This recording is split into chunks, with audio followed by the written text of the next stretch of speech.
தமிழ் மொழியால் இணைந்த அனைவருக்கும் வணக்கம். இன்றைக்கி சூப்பரான ஒரு சம்மர் ட்ரிங்க்ஸ் தான் பார்க்க போகிறோம். ரொம்பவே புத்துணர்ச்சியாக இருக்கிற இந்த ட்ரிங்க்ஸை நம்ம எதில் செஞ்சோம் அப்படின்னு நீங்கள் கேட்டிங்கனாக்க அசந்து போயிடுவீங்க. இதை மாங்காயில் தான் நம்ம செஞ்சுருக்குறோம். ரொம்பவே அருமையாக இருக்கிறோம். இந்த ஜூஸு கேரளாவில் ரொம்பவே ஸ்பெஷலு. இந்த கேரளா ஜூஸை எப்படி செஞ்சோன்னு பார்க்குறதுக்கு முன்னாடி நம்ம சேனலில் ஏற்கனவே கேரளா ரெசிபீஸ் கேரளா ஜூஸு ஒரு 3 ஜூஸ் அப்லோட் பண்ணியிருக்கோம். லெமன் ஜூஸ்லேயே 2 விதமாக டிஃப்ரெண்ட்டாக, அப்புறம் மில்க் சர்பத்து. பார்க்காதவங்க கண்டிப்பாக ட்ரை பண்ணி பாருங்கள், ரொம்பவே சூப்பராக இருக்கும்.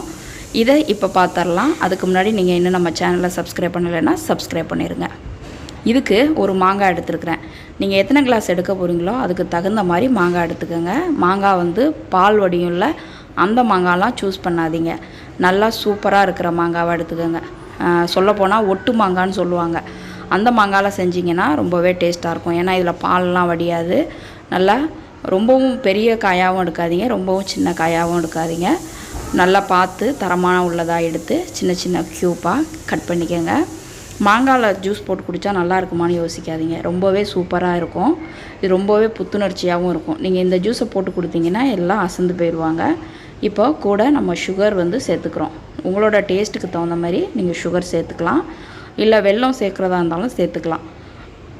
இப்போது அதுக்கப்புறம் நம்ம புதினா இலைகள் ஒரு 4-5 சேர்த்துக்கலாம். உங்கள்கிட்ட இருந்தால் சேர்த்துக்குங்க. இது சேர்த்துக்கும் போது புத்துணர்ச்சியாக இருக்கும், ரொம்ப ரெஃப்ரெஷிங்காக இருக்கும். அதனால் நம்ம இதை சேர்த்துக்கிறோம். இதை இப்போ சேர்த்துட்டு நல்லா மிக்சியில் தேவையான அளவு தண்ணி ஊற்றி அரைச்சி எடுத்துகிட்டு வந்துடலாம்.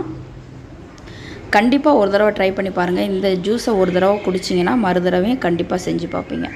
இப்போது நல்லா தண்ணி ஊற்றி அரைச்சி எடுத்துகிட்டு வந்தாச்சு. இப்போது ஒரு வடிகட்டி வச்சு இதை வடிகட்டி எடுத்துக்கலாம். இதை வடிகட்டி தான் குடிக்கணும். வடிகட்டாமல் சாப்பிட்டோம்னா அவ்வளோ டேஸ்ட் இருக்காது.